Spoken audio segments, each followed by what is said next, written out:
What's up, everybody? Welcome to the Fantasy and Frames Fantasy Football Kickoff Show this week for Week 10. I'm Jorge. This is Nate Markham, and we are going to be joined in a few by a couple others of the Fantasy and Frames family to get you ready for Week number 10. Nate, how are your teams doing so far 10 weeks in, and what are you looking forward to today? I want to I was going to say I want to plead the fifth, but that might give the connotation that it's not going good. But I'm also I don't want to jinx anything, because it has been, by most accounts, other than, unfortunately, the Kings Classic leagues have been by far the worst two leagues that I have, which really sucks. But overall, it's been a great year, and I'm going to hope to continue it, and this helps a lot because we get to talk through every single game 6 days a week. We basically have content, maybe 7 days a week, actually. So if I'm not prepared, who the hell is? No, that's a really good point. And to everybody watching out there over in Blue Sky now, or X, or Facebook, why don't you head over to our YouTube channel also and hit that subscribe button there. We'd really appreciate it. Don't forget, we are a few hours away from kickoff of the majority of games today. So there's plenty of time for you to head over to fantasyandframes.com and check out our super short articles that cover a lot of information to help get you ready for your matchups, whether they're plays and fades on offense or for IDP. We have Keith Fleming's DFS playbook if you play on DraftKings. We have a lot of stuff going on here. Got Mr. Scampers in the chat already. I am not prepared. You're not prepared? Well, head over to fantasy.com and get prepared today, sir, as well as thank you very much for tuning in this morning. All right, we're going to do things a little bit differently this, going forward here. We're going to, let's just show you what we're going to be doing.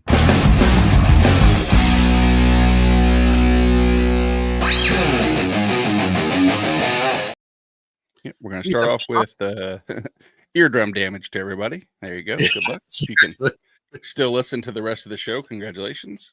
I'll work on getting subtitles on the show when we go forward next week. But anyhow, see, fancy. Thank you. Let's go over some notable fantasy football injuries. Colby Conway is in the chat. Well, Colby's up early here. What's going on, Colby? Let's go over some notable fantasy football injuries before we kick off. All the start and sit questions, as well as the analysis we'll provide you this morning. Yesterday, Dak Prescott was announced. He's going on IR for the surgery he's going to be having for his hamstring. Earlier this morning, Trevor Lawrence was still declared questionable, but I think if memory serves me correctly, he just got declared out, or is he still tending towards being out? What have you heard about Trevor Lawrence this morning, Nate? I think it's all prep for Mac Jones to start today. And if Lawrence plays, I don't know. Like I said, I hate that I don't have the completely out. I mean, nothing is trending towards him playing. I mean, I guess theoretically, until you're officially declared out, you can still play. But I mean, why would they make preps for Mac Jones this far into the week if it wasn't going to be the case? That's a very fair point. At the running back position, and again, this is not a total comprehensive list of fantasy football of injuries, but these are the most notable players that more often than not you are going to be starting in your leagues. If you want more information, definitely let us know which players you're interested in looking into, and we'll give you that information. At the running back position, Brian Robinson for the Commanders is out. Christian McCaffrey is questionable, but it's looking like he will make his season debut today. Gus Edwards for the Chargers, who's been out for a while, is questionable, so there is a chance. And of course, we have the 9:30 kickoff here with the Giants and the Panthers in Germany. Jonathan Brooks is questionable. Do not know whether or not he is going to be declared out. He's out. Yeah, they roll him out. All right. Thank you very much, Charlene. Good morning. Good morning to you, Charlene. All right, let's go to now wide receivers, because this took up 2 slides, Nate, because the decimation of wide receivers has been pretty crazy this year. If you could imagine. Speaking of the Giants, Darius Slayton out. Speaking of the Panthers, Adam Thielen out. Rookie Keon Coleman for the Buffalo Bills is out. Amari Cooper, questionable.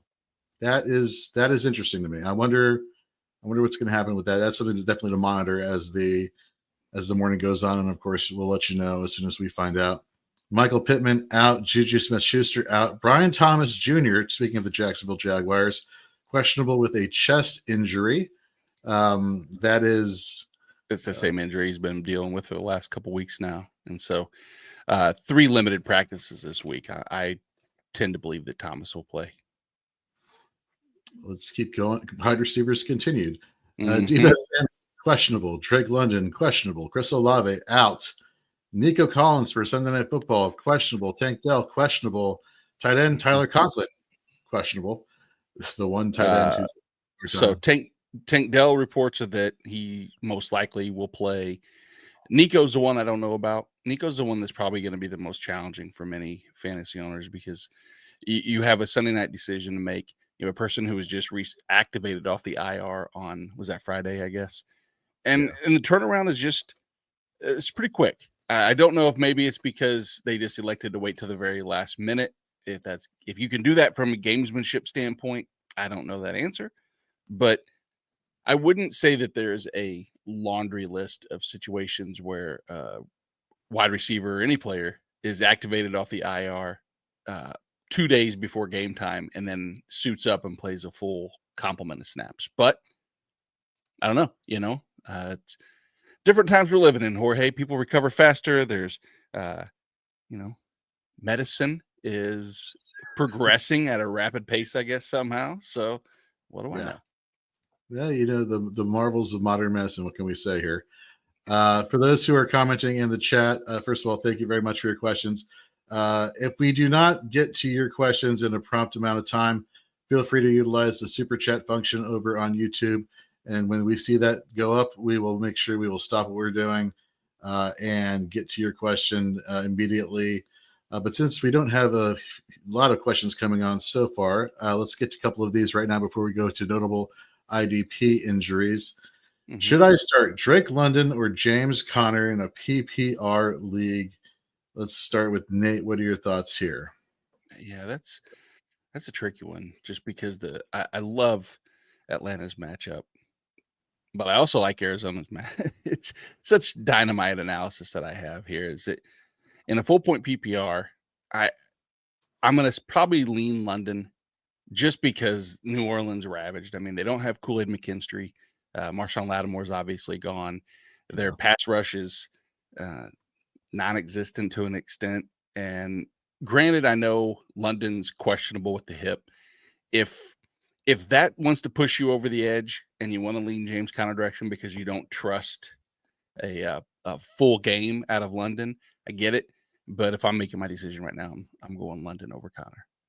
Yeah, 100. You just said it right there. The issues at cornerback that the Saints now have, especially with Lattimore being gone. Did you see during the week after the trade was made with Washington that they were saying on X or Facebook or any social media platform that the person most happy for Marshawn Lattimore no longer being a Saint is Mike Evans of the Tampa Bay Buccaneers?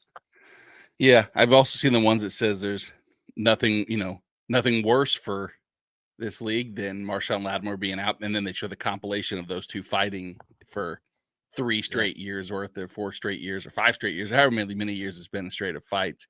But yeah, it was supposed to be when him coming over. I thought immediately that was going to be a George Pickens hit this week, but then Lattimore being ruled out has pretty much opened up the Pickens window for me to be really, really comfortable and happy about again. Oh, sure. So thanks for the question, Braden.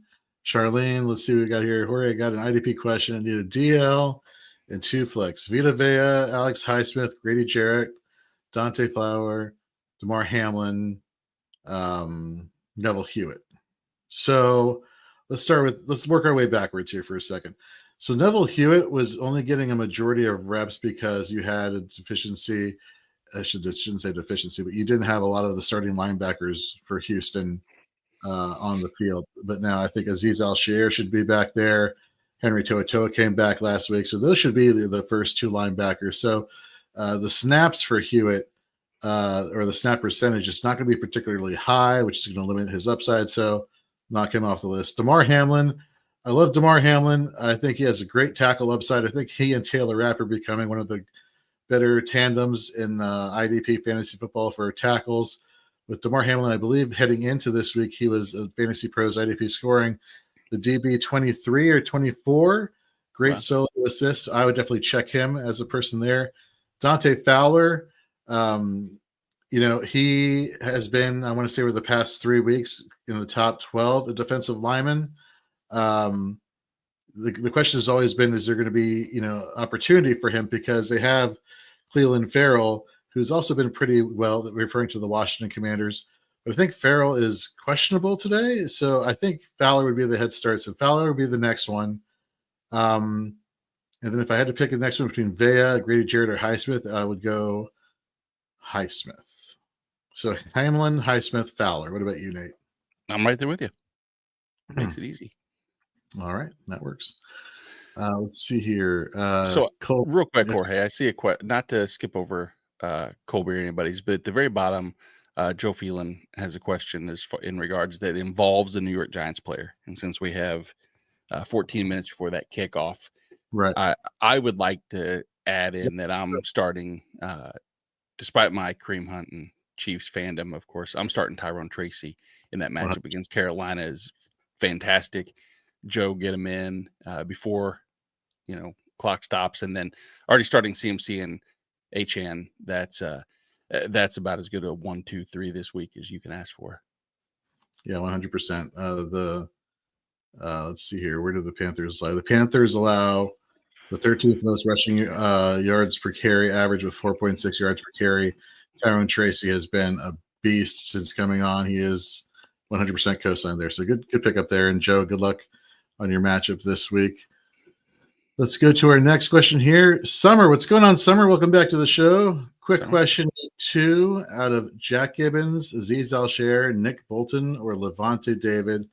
She already has Zach Bond, Brian Burns, and Terrell Bernard starting. So for me, I see this list, and the name that pops out immediately is Aziz Al-Shair. If he's healthy, then he's the guy this week. Now the question is, we saw Gibbons have some success last week with Tennessee. But again, we have Nick Bolton here, right? And we have Levante David, who is, still very viable. Oh, yeah. Who would you pick here, Nate, out of these people?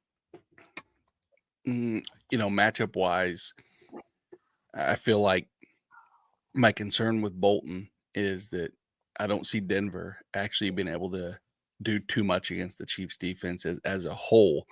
I would like to see an opportunity where the volume could play into Nick Bolton's hands, just because I don't see anything outside of short to intermediate and trying to establish at least a little bit of the run game.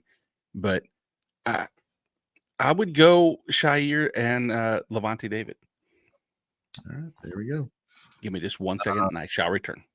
Yeah, no problem. So Terrell T, welcome to the show. Best handcuff to pick up. I have Javonte, but I need to beat the waiver wire for week 11. So this is obviously going to depend on the size league that you're in, or if you're in a 10-team, 12-team, so on and so forth. And depending on your league, if Ray Davis is available, Ray Davis needs to be the guy that you're picking up there, because we've seen in 3 games in the past 5, he's been playing terrific. His yards per carry has been fantastic. He's producing for fantasy. If he's available, I would definitely pick him up. We look at DeAndre Swift in Chicago, doing great. Has a great matchup again today, versus New England. But there's always like the what if with DeAndre Swift. You're waiting for the other shoe to drop, I feel like, from season to season. So Roshan, if he's available with no Khalil Herbert there anymore, would be a good handcuff. What do you think here, Nate? Anybody I'm missing off the top of my head? Immediately, no. Trying to forecast an injury, but I mean, we're really forecasting a situation more than anything else. Is we're trying to look at teams that, if the backup, were to have to play, is it going to be a lion's share workload situation like we've seen, in say San Francisco and other teams that try to utilize just one running back? That's the the idea, because I'll admit it, I'm quick to jump out, grab the next guy up, knowing it's going to be a timeshare and hoping it just works out that way. But I think you touched on everyone that I can that I think would be actively available. And if those two players are not available, Terrell, just drop in the chat. Look at the waiver wire. Just type out some names that are available, and we'll let you know. Yes, no. Charlene, thanks, Jorge. We're playing each other this week in the Shoot the Gap Show podcast league. Just to let you know, the Bengals defense the scoring in this league is, first of all, like out of this world. Like sometimes like a defense will get like 100 points. Like it's ridiculous, which is how I wanted it to be. The Bengals got me 1. So that was fun. And Trey Hendrickson got me 8 points. And Charlene is currently projected to beat me 214 to 153. You're welcome, Charlene. You're welcome. Let's see here. Colby with his question. IDP, Greg Rousseau or Trayvon Walker? That is a great question. Let me pull up his stats real quickly here. Yeah. I mean, man. I mean, look at the offensive line matchup. Pretty good offensive line. Last I checked. Yeah. But is Walker lined up where Darisaw used to be? Is my question, because I think Cam Robinson was traded there a week ago and already started last week on Sunday Night Football. If Trayvon Walker happens to be there, on that side, I think I'd go Walker in this matchup. What about you? Yeah, I don't know if that's the thing, is I just think that offensive line coached up much better than the Colts. It's the offensive line, the Colts offensive line with the Flacco, who has not exactly nimble or fleet of foot. I would lean Rousseau, but I think that they're pretty close. I think I like Trayvon Walker's upside more, but I think Rousseau is probably the safer floor. Got a quick question, Dylan. Do I start Singletary this morning? It's an ugly situation. I have him either him, Akers, or Rodriguez. Rodriguez, no. Akers. I don't know. I might actually start Rodriguez of those 3. Really? Yeah. With no, with no Brian Robinson, what would be your immediate thought? Austin Eckler is going to command, lion's share of the work, right? Yeah, that's a good point. He didn't. Even last week without Robinson, he was still like around 40%. Now I know that could be Jeremy McNichols, and Rodriguez could be non-existent, but I feel like the clearest, which is crazy to think, the clearest path to touch is Rodriguez, because Singletary should be, and it's killing me that he's not. But I mean, Tyrone Tracy last week with both of them on the field, 72% of the workload, or the snaps. It just, I think it's almost I just hate to say that against Pittsburgh. It's such a tough matchup, but do you agree? Do you disagree? Do you think it's Singletary? I think it's Akers, to be honest with you, versus Jacksonville. I think Jacksonville is just going to get boat raced today by Minnesota, and they're just going to emphasize running the ball in the second half. So either way, I don't think either of us are picking Singletary. So Dylan, there you go. Robert, jumping around in the chat here. Got a question. Wan'Dale Robinson or Quentin Johnson, full PPR? I think I saw a stat last week that was talking about how a majority of Quentin Johnson's, fantasy points have come off busted coverage. And that's where he's getting all these deep ball, passes and scoring those touchdowns. It hasn't been because he's separating any route separation, anything like that. Wan'Dale is a trusted PPR machine. The pass rush for the Panthers is non-existent. And I'm a fan, so I'm going Wan'Dale Robinson in this situation. What about you, Nate? Full PPR is the only reason I would lean Wan'Dale, because it's been since week 6 that he's had more than 30 yards receiving in a game. So it's not, not the yardage. Don't expect 5 for 70 out of him, but 5 for 28 is a legitimate actual scenario for Wan'Dale. So I mean, that might be where he's at. And I mean, if you're looking for a quote unquote floor, it's Wandale. I think Quentin Johnson poses the best upside, but I can understand sometimes safety, especially when, week 10, every 3, 4, 5 points is becoming more increasingly important. All right. So we're going Wandale, though, Rob, just in time for you setting your lineups here with kickoff at 9:30. Let's keep going. Colby with another question here in the chat. Tyler Algier or Roshan Johnson? What do you think?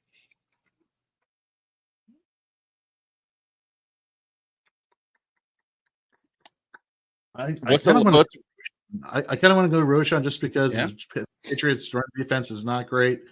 And not to mention, you look at the linebacking situation. Christian Ellis, I believe, is questionable. Jelani Savai was on the injury report earlier in the week. He's cleared to play. We don't know what's going on there. Kyle Duggar is out. So a lot of pieces and run support for the Patriots are just not there on the defensive side of the ball. So I would go Roshan Johnson. What about you, Nate? Yeah. The Tyler Algier usage over the last 3-4 weeks, it just hasn't been great. I mean, many, myself included, just assumed he was a safe flex handcuff, but not anymore, man. He's 27% of snaps. It's been I think Roshan, I'd still probably say Algier. Here, we'll talk to his face. Tell him what he wants to do. How about I don't know what to do. he goes tell me who to start.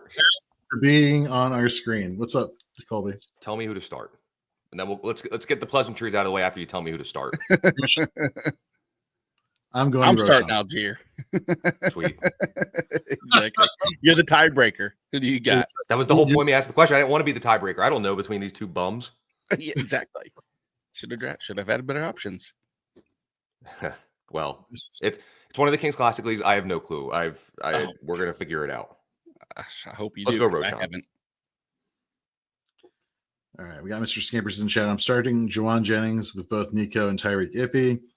Last starting spot will be either of those with Waddle as a fallback. I don't know, man. I feel like Waddle is probably the safest one out of all of these. I mean, I know it's hard to ever sit Tyreek Hill.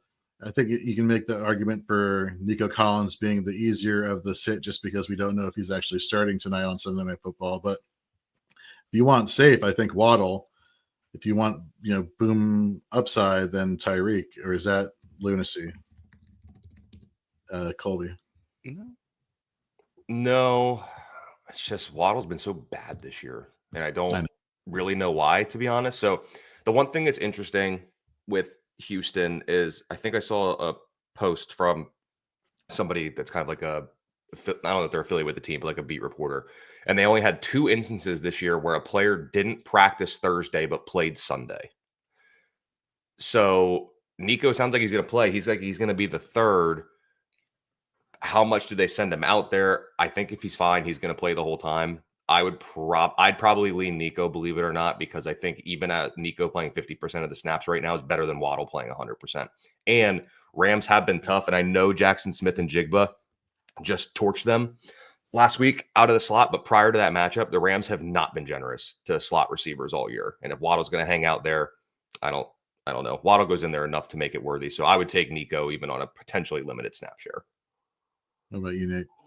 Yeah, it's that if Nico's playing, I don't see how I can't put him in my lineup. I would be shocked if he does play, the full complement. I don't know the smartest decision for Houston, earmuffs, Colby. I don't know if that means anything about making a smart, wise, team-oriented decision for any NFL team right now, honestly. Mm-hmm. I get it.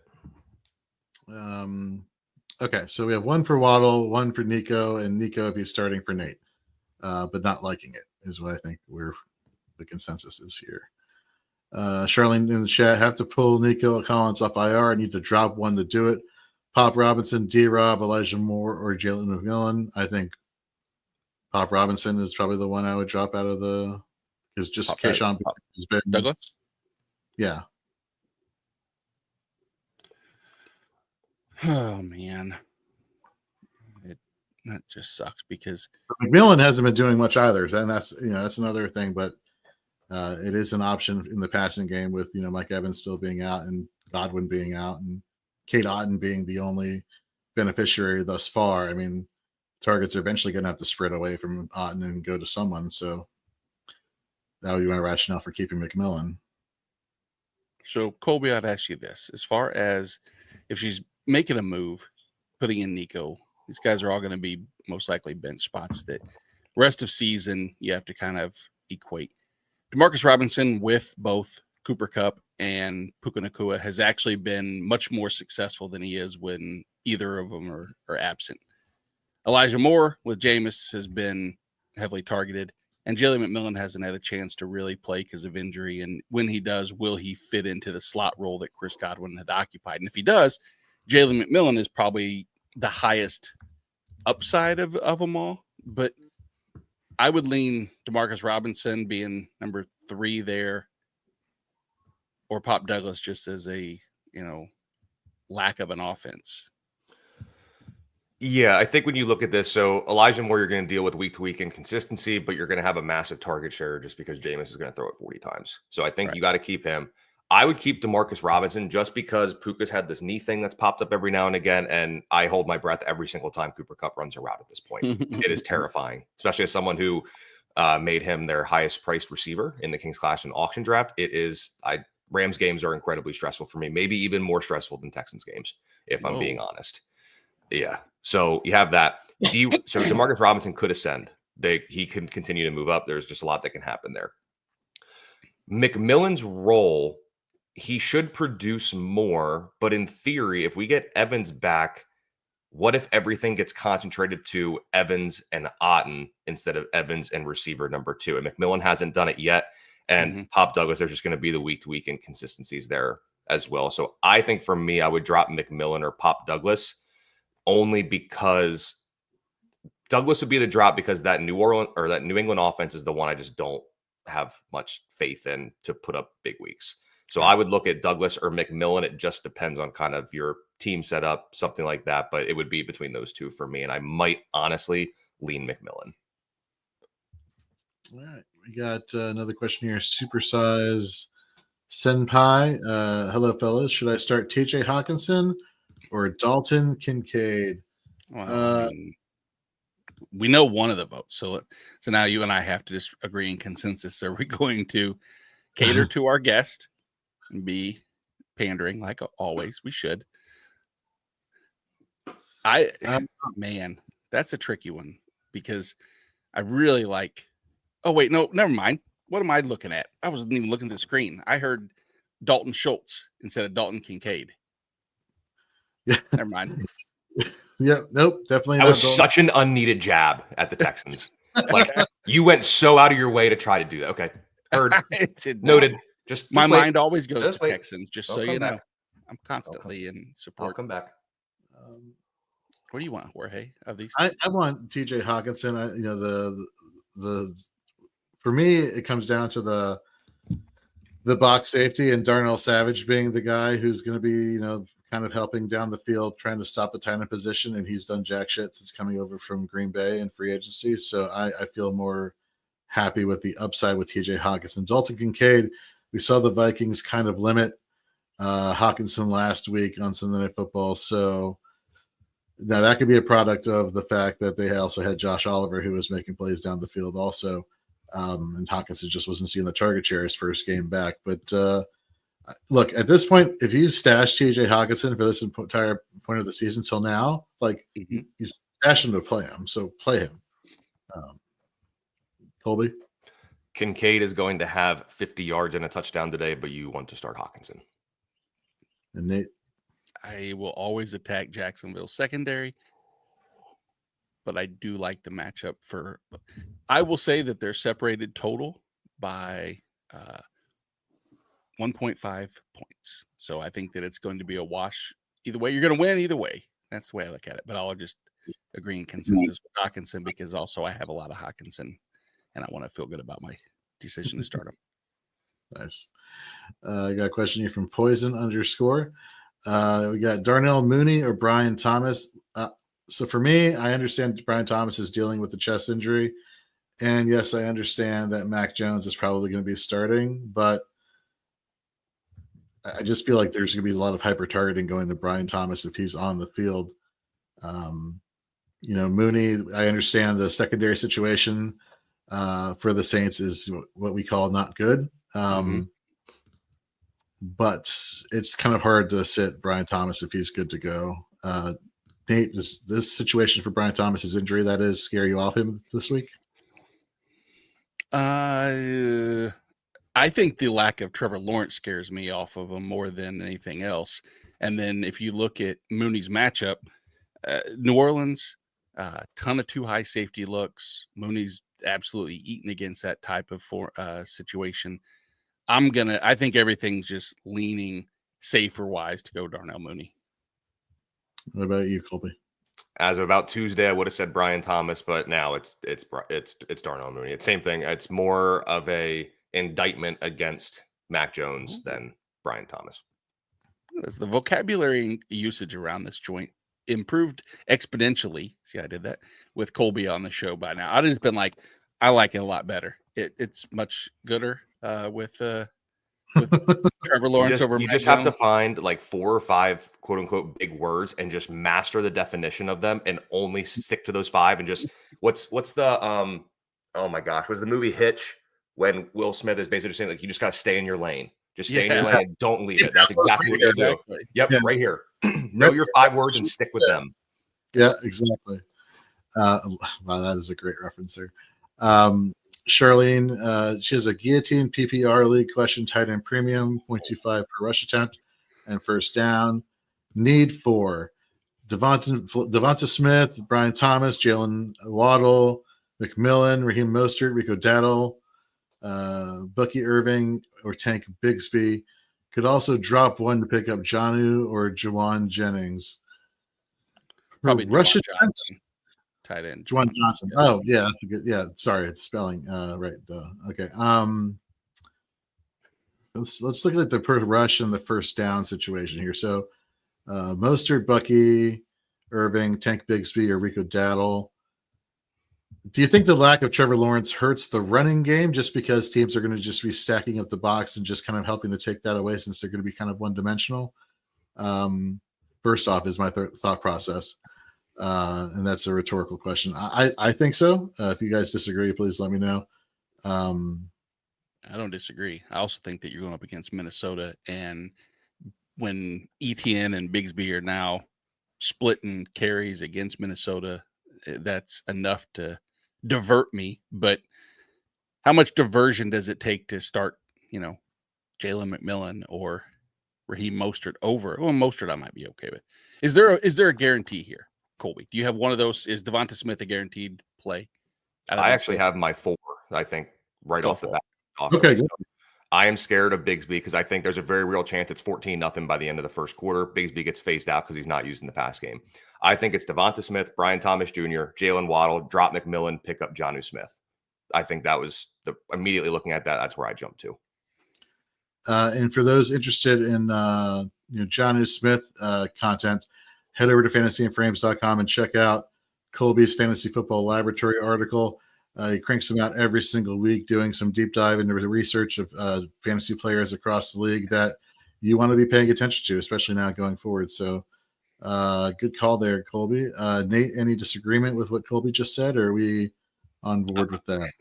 I don't disagree. I'm trying to find a way to tell myself that Rico Dowdle's still a decent enough play, considering it's Cooper Rush, considering it's an offense that probably won't get the ball much and, won't do much against Philly's pass rush and defense. But I feel like they're just starting to get him that lion's share of work that we've been waiting for. And again, that's kind of the math of it all. Does a 71% share equate to production? And they're the third hardest matchup on paper right now. So, I'm going to go with Colby's decision for the 4 because I think that it provides the safest avenue, especially in a Gee team, because if you need production, because if you're last, you're gone and you lose. You played in a Gee team league before, Jorge? I have not, no. And I know the Fantasy and Frames crew over on the Waiver Wire show are hosting the Fantasy and Frames Guillotine League, but I do know that if you do lose your week, then all those players that you have on your team are on the waiver wire. So that sucks. It's great. It's a lot of fun. Playing the waiver wire is maybe the most fun because every week you have to decide, am I going to spend 200 or say 50%, 60% because you have X, Y, and Z player. Christian McCaffrey's out there because the team that drafted him when he was hurt, lost most likely. So then do you occupy a roster spot knowing that you may be the next one to get booted? It's great. We'll have to do one sometime next year and get you acclimated with that. Good luck, Charlene. All right, Mr. Scampers in the chat, half PPR, Singletary or wait for Ray Davis. It sounds like he already went Singletary. Sorry we didn't get to your question soon enough to answer that one. Julio's in the chat. Jamison Williams coming back off suspension. Jordan Addison or Dalton Kincaid in the flex. He's got Justin Jefferson and Cade Otton starting. I'm okay with JMO. I don't care. He came off 2 weeks of suspension. I think, you know what you're getting, right? And you're getting the deep ball. He has improved his route running over the course of the season, but at the end of the day, like, he's a weapon for this Lions team, and I think he gets utilized a lot tonight. Anybody disagree? Tell us about my fandom, yeah. But here's the thing. Houston secondary is okay, but the knock on Lassiter was that he was slow. If JMO's out with him, that could present an issue. And there's a lot of times this season, there's a lot of dudes running behind that secondary. So I like chasing JMO's upside. Honestly, I love all 3 of these guys, if I'm being honest. So I don't necessarily think you're in the wrong here with any of them, because Indy's bled tight end or fantasy points to tight ends all year. So that gives Kincaid the bump. Like Nate said, anybody against Jacksonville's in a great spot. So Jordan Addison's there. Do you want to go double barrel with Minnesota receivers though? So I reluctantly will agree with JMO for the upside, because there's a very real chance first drive of the game, they want to get him back acclimated, just send him deep downfield, and he's behind the corner and the safeties for Houston, because it's happened a lot this year. Not a lot of them have connected, which is why some of the points do look a little bit better from the Houston secondary side, but still, over the last 4 weeks, 6th most fantasy points allowed to wide receivers. All right. Let's go to our next question here from Chill. Don't mind if we do. Good morning. Start 2 PPR, Ladd McConkey, Brian Thomas Jr., Jameson Williams, Josh Downs, or Roma Dunze. You said the magic name here with Ladd McConkey, and then what do you know? His number 1 fan appears behind the scenes. So let's get him on the screen right now.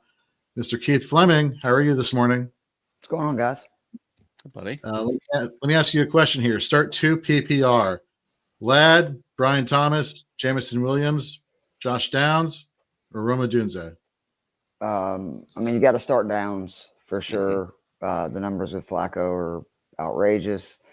And then again, I'm biased because he's my guy, but Ladd would be my other selection there. Herbert has been really good lately. This Chargers team is becoming a pass-happy offense with the most pass attempts on first down since week 6. And the Titans run man. I think it's like at the 13th or 14th highest rate in the NFL. And Ladd is a man eater. He does very well versus man. His target rate's over 35% versus it. He's actually in the top 10 in fantasy points per target versus man. So I would go with those 2, but I actually like a lot of those guys. The only one that would concern me would be Brian Thomas, just with them, getting rid of Cam Robinson. How much can they throw it downfield? New quarterback with Mac Jones. I actually think you're going to see a lot of Parker Washington, Evan Ingram underneath stuff. They're going to try to run the ball. He's the kind of player who can make a big play at any time, but I just think Downs and Ladd are going to get the most volume and are probably the safest place for sure. I think it's funny that you brought up the fact that Cam Robinson, you could have brought in Orlando Pace, and I still wouldn't trust Mac Jones going downfield or anything. But that is it's an excellent compounding point right there. And I mean, I agree. Downs and Ladd for me. Colby. 3 for 3. 4 for 4. Good luck, Jill. Awesome question. Probably the toughest question we're going to get all day long. So thank you very much. Had Jamar Chase, Chase Brown, and Mark Andrews on Thursday. So should I start or sit the rest of my team? Sit them. Be bold. Go for the win. No, just kidding. Just kidding. Start the rest of your team. Right? And be careful, man. I'm a big believer in karma and that stuff. And you keep, saying those kind of things, the other guys will just go bananas against you. So as a Falcons fan, I have learned to never count a victory until the clock hits 0. So, but you're off to a great start, obviously, and good luck with the rest of your players. I'm surprised that it took this long for that reference to come out, and neither the three of us were the ones to actually bring that up. But you brought it up on yourself, so I don't feel guilty talking about that going forward. But I digress. Actually, technically, both of the two people in the panel on that side can relate to deficits.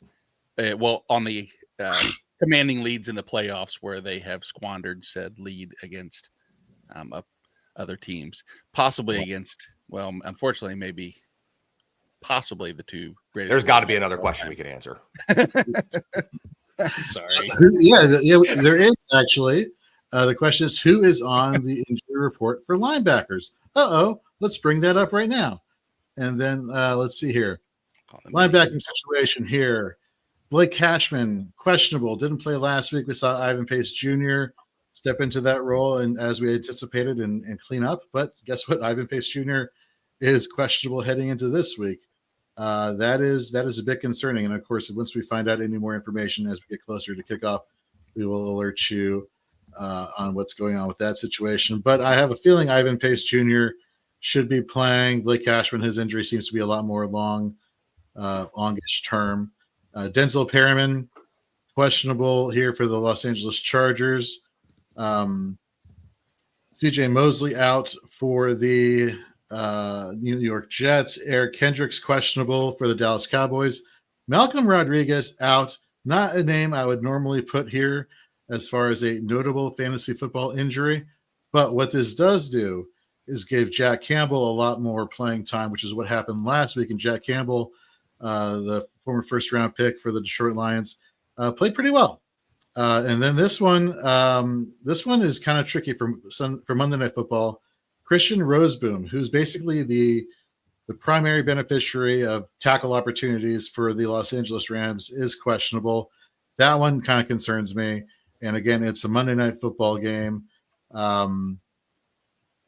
I would start looking at other options for Christian Roseboom if he cannot go. So then breaking news, Jorge, the Panthers just scored in the battle of who can care less between the Carolina Panthers and the New York Giants. So 7-0 Panthers. Can you repeat that right after this? Boom shakalaka. Okay, continue, please. Seriously, not to go full Ben Folds 5, but I don't know why either of these teams would want to win. They both have their number one pick. The Giants last year, if I remember correctly, won 2 games against Washington and I believe Chicago that actually allowed them to get Caleb Williams and Jaden Daniels instead of the New York Giants. So maybe they're learning their lesson, and that is why Carolina just went up 7-0 on them. And they're in Germany, right? Or is this London? This is Germany. Germany. Yep. Jorge, can you hit that little hit that breaking news thing again? Boom shakalaka.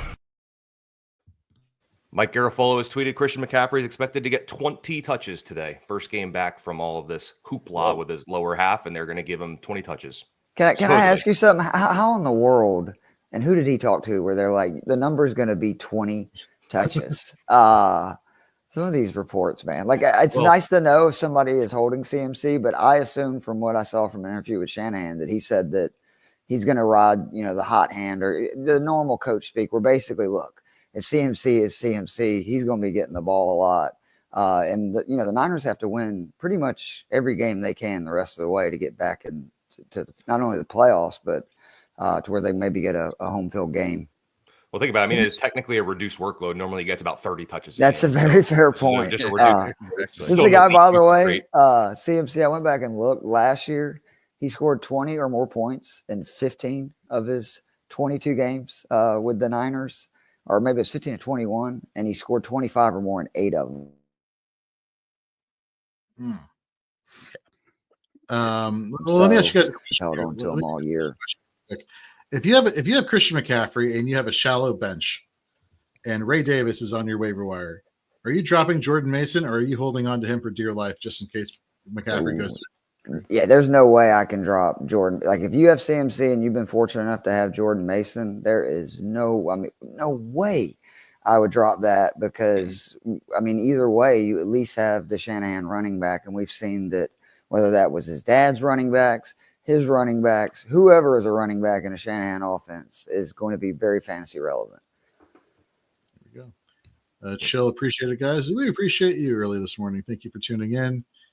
Keybro, Eckler or Pitts with Brian Robinson out? I'm thinking Eckler. Is he talking about Kyle Pitts? Are you talking about Kyle Pitts? Because Austin Eckler for sure, absolutely.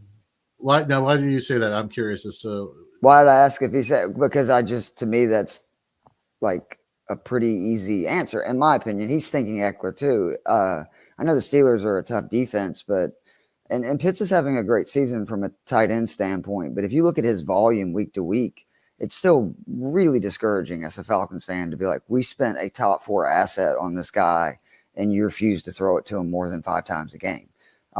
Like, why would you spend that kind of capital and then not use him to where Eckler? So I think it was like right at 47% of the snaps last week. And that was a game that Washington won, fairly easily. I think this is going to be a tough game and they're going to have to lean on Eckler to move the ball, particularly in the passing game. I like Eckler a lot, both in DFS DraftKings this week. I think he's 5,800 and also in fantasy. Nice. Then we got another question here. From Ryan. Good morning, Ryan. Please pick one. Nico Collins, Terry McLaurin, or Brian Thomas Jr. Concerned about limited snaps for Collins and Thomas, but also concerned about the tough matchup for McLaurin. I'm going McLaurin, and even though I do like, it would go McLaurin, Collins, BTJ in that order for me.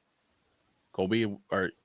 I would go Collins, McLaurin, but we're potato. It sounds like, he is saying pick one. I would go Collins just because he is the engine of the Texans. Colby's the expert, but I know CJ Stroud is just thrilled to have this guy back, whether he's on the field for 50% of the snaps, 70% of the snaps. His target rate has been outrageous this year, and he was the best wide receiver in football before he went down. Yeah, I would go Collins, McLaurin, Thomas. The only thing that scares me with McLaurin is he doesn't go into the slot much, is Joey Porter Jr. Yep. I think you'll see a bit of him. Good. So, yep. And I again, it's tomato between those top two, because what you're losing in matchup for McLaurin, you're gaining the risk, anxiety with risk with Collins. So you're kind of splitting hairs there. So maybe this is something, if the guy or girl that you are playing had Chase and Burrow Thursday night, you shoot for the moon with Collins. Whereas maybe if they had a couple clunkers on their team, or they just, forgot to put someone in their lineup. Who are your other wide receivers? Good Lord, Ryan. What a draft. Holy smokes. Yeah. Great problems to have. Let's get to some of our own personal questions here, where it's like, all right, should I start Jeremy McNichols or Parker Washington? That's unfortunately. I'm all in on Parker Washington this week. You want me to vamp on him for 5 minutes? Because I can. I don't need it. It was pretty sad that it's gross in the mean streets of these 14-team leagues. It gets real ugly. Yeah, speaking of like McLaurin, because I just want to get this out in case we forget. Noah Brown, if he is available and you are looking for a wide receiver to stream, the Pittsburgh Steelers are the only team in the NFL that has actually allowed more receiving yards and more fantasy points to number 2 wide receivers, to Colby's point, because of Joey Porter, in the NFL. The clear number 2 wide receiver right now in this Washington offense is Noah Brown, whose role has gotten bigger and his numbers have been better week in and week out. I think Noah Brown could have a huge game today versus the Pittsburgh Steelers. Hey, I'm all for it, obviously. Being a Commanders fan, so I'll take that. Continuing on with notable fantasy football injuries for IDP, defensive lineman Will Anderson Jr. is out. I am a wow. of Danico Autry.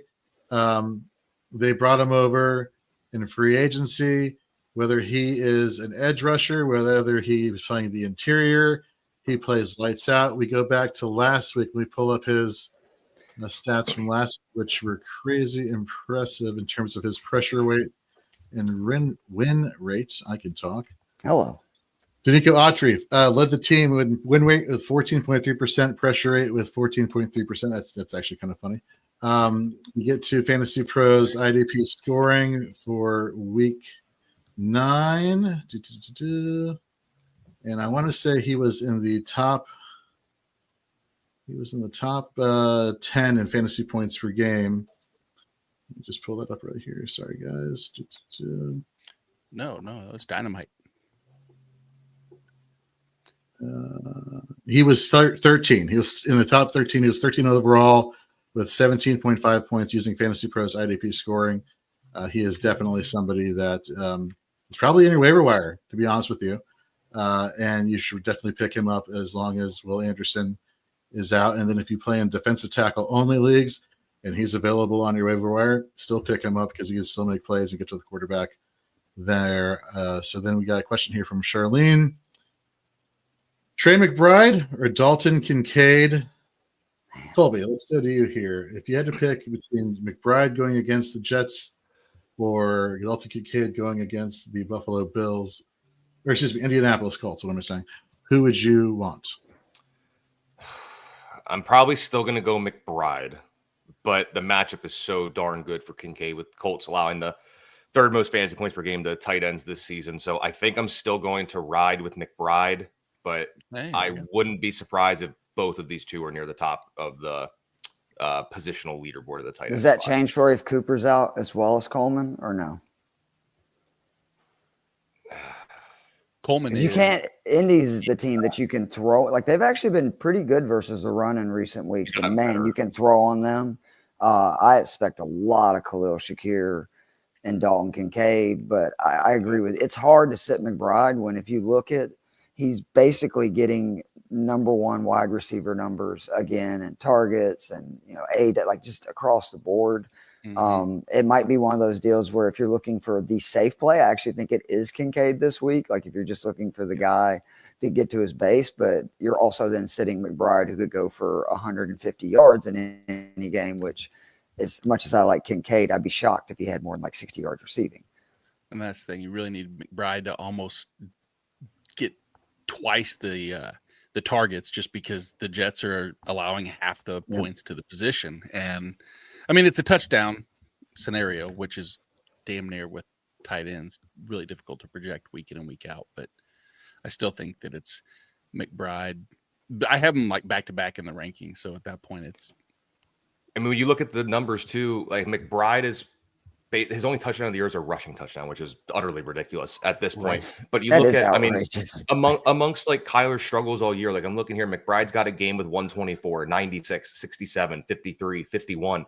Believe it or not, Kincaid only has 2 games this year with more than 50 yards. He has been such a disappointment. Like in last week, 10 targets and you muster up 7.2 fantasy points. Like, and that's against Miami. I understand that they may not be the easiest matchup for tight ends, but like at some point, volume is king in fantasy football. I'm always going to come back to that, but at some point, it's kind of the same thing with like Jalen McMillan. If you're going to be out there, but you don't produce, at some point, you being out there doesn't mean as much. Now, I still think Kincaid's a top 5 or 6 option this week. I'm not to diminish him, but McBride, I think at this point, McBride can do more with less.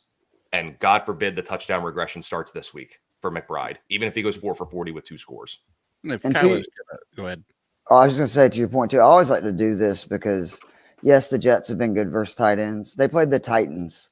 They've played the Broncos. They've played the Vikings, the Steelers, the Texans, like Dalton Schwartz. Like these are a bunch of guys that like teams that they don't throw to their tight ends. So you look at like Kittle had 40 yards earlier this year. Freiermuth had 50 yards. You're just coming off a game where Hunter Henry had 45 yards. So I do think that, it's hard to sit McBride for me, even with Kincaid having that great matchup. Again, I think it's a real big Shakir game for Buffalo in the pass catching sense. And I'll believe it when Kincaid has a monster game that he can be that kind of guy.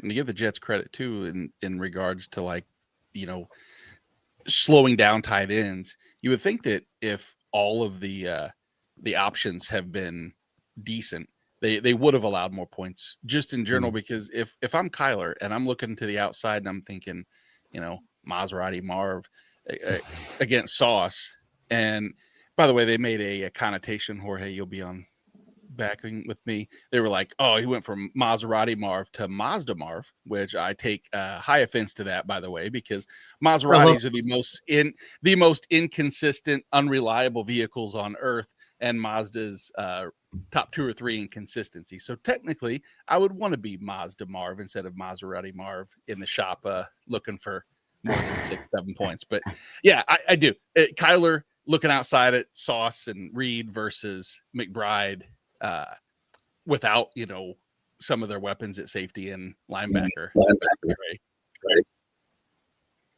Yeah, I love my Mazda, so screw that comparison. Man, Chuba Hubbard running like a guy who just got paid, and good for him, man. Yeah, seriously. I was going to bring that up. Was it 4 years, $32 million or something like that, if memory serves me correctly? Facebook user. That's the most interesting name I've ever seen before, ever. What's your take on Sam Laporta? Well, they don't show their name. You know what I mean? Like, that's just going to say it's from Facebook comments. Yeah. I think it's like if you have your profile on private, they don't do that or something like that. I thought all comments from Facebook just say that, but that's my fault. I got you. Okay. That makes sense. What's your take on Sam Laporta rest of season? It was better when Jamison Williams wasn't in the lineup. I'm just concerned here whether or not the target volume is going to be going his way with Jamison Williams back. But, he's literally one bad bet away. See what I did there? From, something going wrong. And Sam Laporta having a good outlook rest of season. Do you like Taysom? Go ahead. I was going to say Laporta's matchups for the next 4 weeks after this horrible one against the Texans. Jags, Colts, Bears. That's 3, top 5 teams against tight ends roughly, or at least top 10. And so will it mean that he will produce? I mean, he's had some decent matchups in the past too, but if you're going to look at, I think we do this all the time. I can't pick and choose and say, well, this person's matchups against these defenses, despite them underwhelming, is beneficial, and not do the same thing with Laporta. I mean, hot take. I would rather have Taysom Hill rest of the year than Sam Laporta. Man, that was his next question. Is he a good pickup right now and play? Yes, he is. Yeah, I mean, he's going to get red zone carries. We've seen that. You look at it, Olave may be done for the year. We know Shaheed's done for the year. I don't know what this New Orleans offense is going to be, but it's going to be a lot of Taysom Hill. I mean, he had 9 targets the last 2 weeks, at least 5 rush attempts. The last time he played by Atlanta Falcons, he had 2 rushing touchdowns in the first half. He had another rushing touchdown last week. So that's 3 rushing touchdowns in his last 2.5 games. They're going to have to find offense somewhere. And I think that's going to mean that Taysom Hill is going to be really involved. And not to take a victory lap, because Laporta's a great player, but me and Kevin Tompkins talked about this all summer because Stacy was all over Laporta, and I just thought his fantasy value was outrageous in drafts when you have Jameson Williams and you have Jamar Gibbs and you have David Montgomery and you have Amon-Ra St. Brown. Like, it's similar to Green Bay. When there's that many mouths to feed and they're all really talented options, it's going to lower somebody's value. And he's been great when given opportunities. It's just he is at best the 3rd or 4th option in that offense, to where Taysom Hill is going to be probably the number 2 option behind Alvin Kamara in the Saints offense the rest of the way. The only thing about it is that while I do agree, yes, the rushing upside is great, not having any receiving upside also bothers me a little bit in the red zone. That's the only thing that I don't like about Taysom Hill, because he hasn't had a single target in the red zone yet. Not that it's because they're handing it to him. I know, but he said, 5 times on the season, which is fine. Don't get me wrong. That's a lot. I would rather have especially 5. in 6 games. I mean, 5 red zone touches in 6 games in the red zone is pretty impressive. Like for It rushing. is. So he has another question and a follow-up to the question. Is Sam Laporta droppable? He says, I need to drop one to pick up Taysom Hill. Bigsby and Laporta are his options, I believe, to drop. So I guess the question is, would you keep Tank Bigsby and drop Laporta to get Taysom Hill, Colby? I do love Taysom Hill this week because he has destroyed Atlanta for the majority of his career. Like, look back at the game logs. It's like double digits, 5 of 6, yeah. at least 8.5 in the last 6 games. His last 4 games against Atlanta. So the one earlier this year, he had the 2 rushing touchdowns. The second played the match first half year, only in that game, by the way. Did not play the second half. 79 total yards on 4 grabs in the one before that in 20, or I guess that was the second matchup last year. The one before that had over 70 total yards, and then the game before that back in 2022, the 80-yard touchdown pass, and then had another touchdown in another game. So I do like Taysom Hill. I just don't know if I can. At some point, you're going to have to take the sunk cost with Laporta. I don't know if you can drop him, though, to be honest. And I don't know. I think I'd probably roll out Laporta I'll admit I do like Taysom Hill more this week, but I think long term, I think you almost have to stick with Laporta, but it might be an ugly ride. I think you could make the case of dropping Bigsby. Yeah. Plays the Lions next week. I believe their bye is the week after that.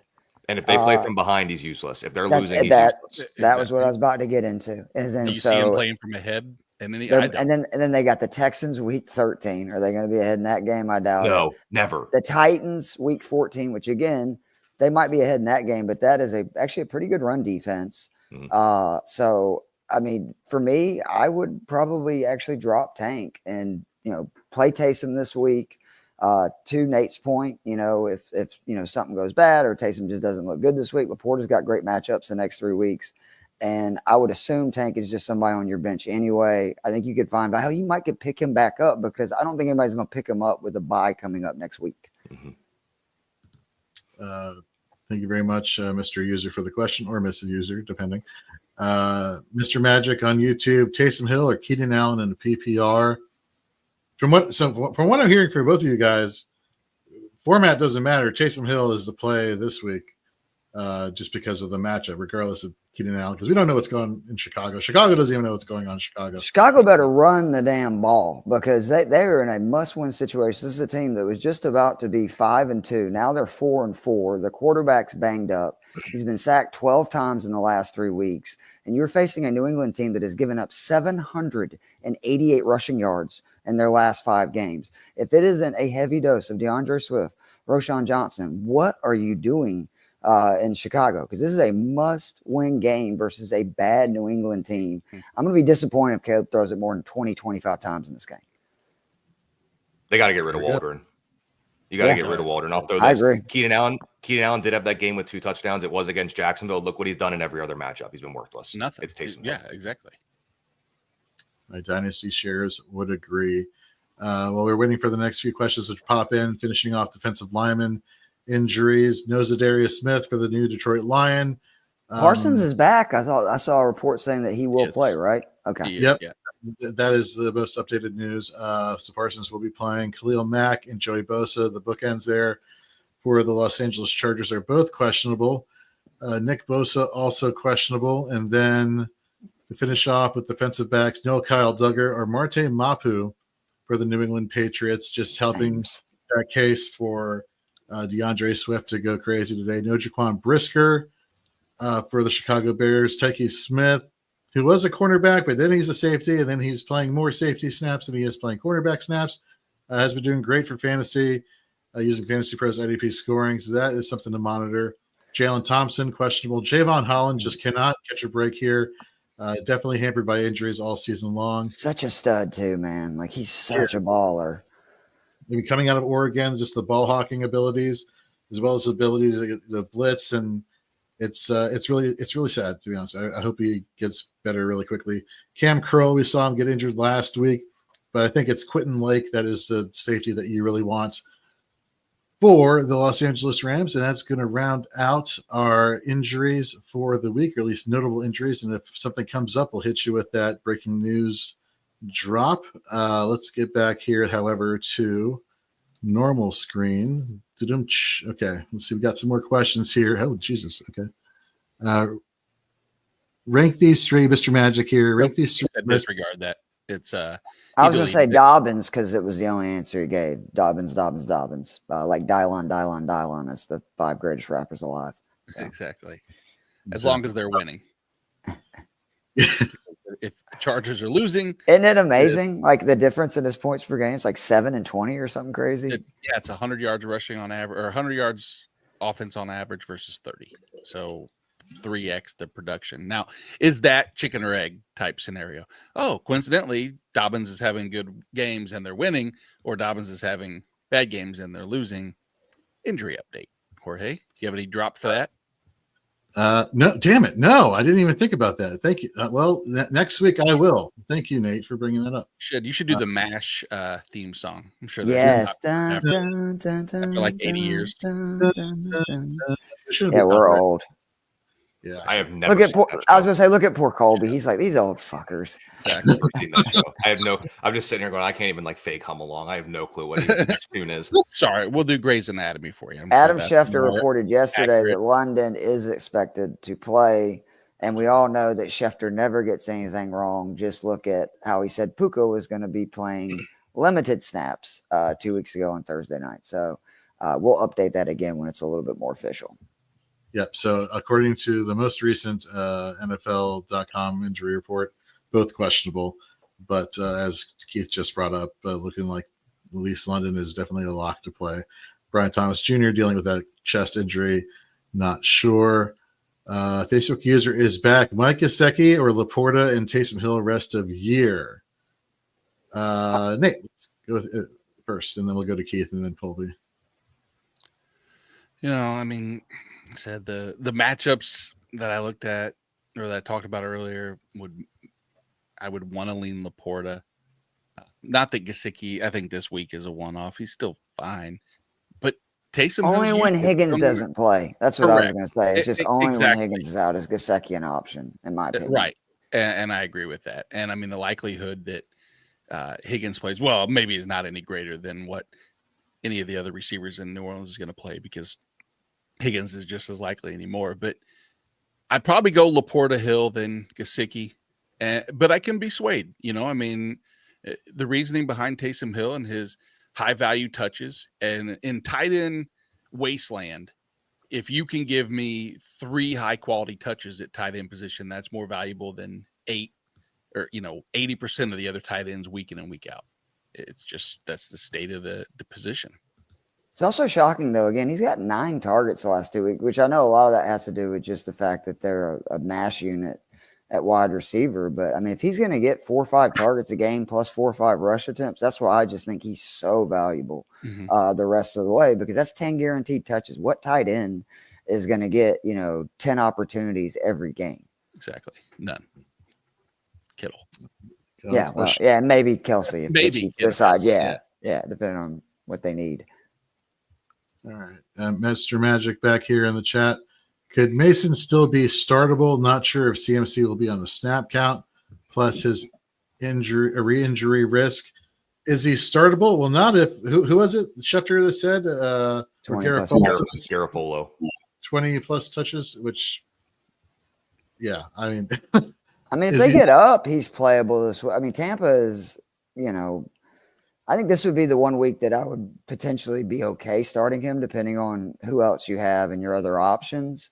I don't know if that would be something like week to week, because we just see CMC just eats everything when he's been in San Francisco for the last year and a half. But I think today, I mean, even with him getting 20 touches, Mason's a guy that can bust a big one at any point. And Tampa is a team that, again, the Niners need to win these games. And Tampa's best offense is when Baker's slinging and doing things. Well, how do you keep Baker from doing that? By running the ball, controlling it. So I do think that there's a chance today, if he gets 10 carries, he could definitely be a worthy like flex or just fill-in player. Let's go here to the next question by Pate. Okay. Caleb Williams, Bo Nix, or Drake May for fantasy. So it comes down for me for Bo Nix or Drake May, but it's starting to get to the point where I'm like, this should not be as hard. I kind of like Bo Nix. I just like the rushing upside. Anybody disagree with that and think Drake May? Keith, you're nodding your head a little bit. I have to bring this up because I talked about this week. Drake May right now is averaging 8 points per game with his legs. Lamar Jackson averages 8.7. And we're getting a big enough sample size where that's pretty much what you're going to get from him no matter what. It's like 8 points every game with his leg. Now, Bo Nix is right there too. I think he's like 6.5. Don't Right. get me wrong. But I just also think that like Kansas City's the best defense in the league. Like I know Drake May doesn't have a great matchup, but man, like, God, I hate saying this with Nate right there, but Kansas City is like this defense is unbelievable. It's one of the best defenses I've seen in the last few years. And what's like ridiculous is they got rid of Snead and they're even better. It's just like Tyreek Hill all over again on the other side of the ball where it's like, how do they keep getting away with this? I'm with you there. I don't think you can really go wrong with Drake May or Bo Nix. I think both of them have about the same ceiling and floor this week. Drake May, again, just a little smaller sample size, but he is averaging right at 8 points per game rushing. And one of those games, he didn't even play the whole game, and he still is averaging 8 points per game rushing. So I would lean him, but I'm good with either of those guys. Yeah, I lean Nix. If you look to the games, coincidentally, the games where he's had the highest pressure rate have been like 3 of his top 4 rushing performances. So if Kansas City inevitably will rush through and get through and create those lanes, he'll have to use his legs, and because you can't run the ball against Kansas City at all. So like there's a question coming up that I guess I'll segue it in. I'm going Bo Nix here, and then for the next question, it's I can't trust Javonte Williams this week. There's just not enough there. It's arguably one of the worst matchups in football that you can have, and I don't see enough in the passing work for him. I think Nix will lead the team in rushing in this matchup. So I like Nix, and then this one I'm going Dowdle.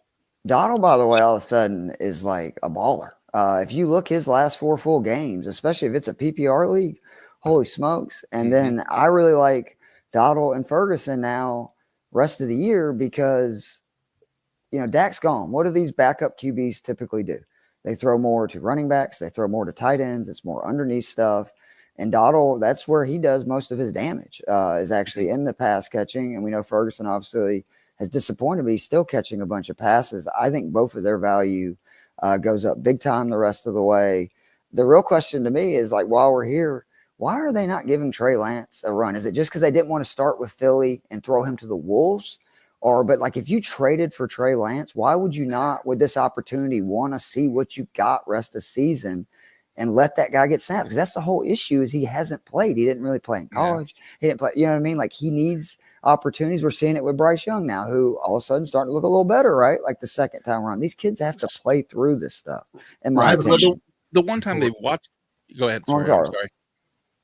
It was kind of like a side question with, how Bryce Young has been ever so improving the past couple of weeks, at least maintaining consistency. You're seeing a little bit more confidence. Is he in the process of getting his job back, or do you think this is just more of just like, let's just ride out the season and get another quarterback? They better hope he gets his job back. They spent a number 1 overall pick on him. And I think I still believe in Bryce Young's talent. Like I do. I know he's small and that's what people say. So is Drew Brees. You have to figure out how to work around the limitations because he can move around.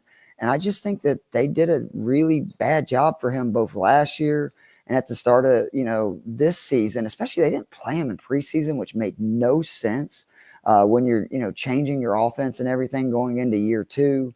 I still think they're putting it up right now. They're 1-1 last 2, 18.5 points a game. His passer rating's up 30 points. And again, the Giants are awful defense, but just watching him now, like he looks better. He's moving around in the pocket more confidently because if the Panthers have to take another QB, what was the last team? Was it Josh? It was the Dolphins, right? Josh Rosen, and then didn't they? Or who? Arizona. Josh Rosen, and they took Kyler Murray. 2 years later, that is just throwing away. It wasn't next year. Yeah, just throwing away draft capital because that means you had this pick at the top of the draft, and you took QB, and you're already giving up on them and taking another shot that quickly when you could add a stud offensive lineman, a stud defensive lineman, or if you're a Falcons, a tight end or a running back. Yep, fair points. We got Nicole in the chat here. Is Jordan Mason a flex? A lot of Jordan Mason questions this morning. Is like people just don't want to either give up on Jordan Mason or they're just not drinking the Kool-Aid on CMC just yet. I'm sorry. I was laughing at Mr. Scamper's comment down there at the bottom was what made me giggle. I just read it. But he may be put it up there now. Is that he may be right. No, he does. Well, that's the thing is you said, I think that's the little bit of a disconnect that sometimes we all have is we want to see the production. We want to see Trey Lance because we want to believe in the hype of why he was drafted so high, but they see him every day. They see him in practice. They see the way he understands the playbook, and he still can't crack the lineup. And yet they did say that he's going to see design plays, which we know what that means. It's going to be some kind of RPO or some kind of. We're going back to the Wildcat days, Nate. Hey, it wouldn't shock me if they incorporate some. I don't want to call them trick plays or gadget plays. Where's Ronnie Brown? Design plays. I think that's a fair design word. plays Yeah. is a much better manufactured. All of these things, unfortunately, still lead me to the path of Trey Lance just isn't the guy that, you swing and you miss sometimes. It's amazing that it was that organization that did it, though. Like, of all the organizations to swing and miss on that pick, it's shocking that it's the Niners because they do everything right. They get these drafts picks right over and over and over again. And I think it just says more about like how hard it is to predict who's going to be a good QB and who's not. Also, maybe take into account that when's the last time, is that the first time in how many years they actually had a draft pick that high that they could make a mistake? They're not used to looking. They traded up to get that pick, though. Is what's insane. Like they had a top 10 pick, and then they traded more capital to move up to 3. Right? He went, I think it's their 3rd. Yeah, they're like, we like looking in this bottom 18 to 32 range. We didn't really inspect we spent all of our capital on these late first round guys. Going back to Nicole's question of Jordan Mason of flex. My initial thought is no, but then again, it depends on what your options are. Situation, yeah. Like if it's a heavy buy, you got a lot of people on buy, you got people injured. Like I don't hate that over picking up a lot of the scrubs on the waivers, but I wouldn't recommend, hey, start Jordan Mason this week. Hold on, we got a situation here developing in the Giants. Boom shakalaka! Christ. Get these fields right, man. I don't know if you saw, he went to plant. Looked like his knee buckled, and that field looks awful that they're running on. And Jatavius Sanders, man, I was really impressed by that kid this year. So I hope that it's not as bad as it looked, but it looks pretty bad. Sanders the cart is coming out for him. That is not good.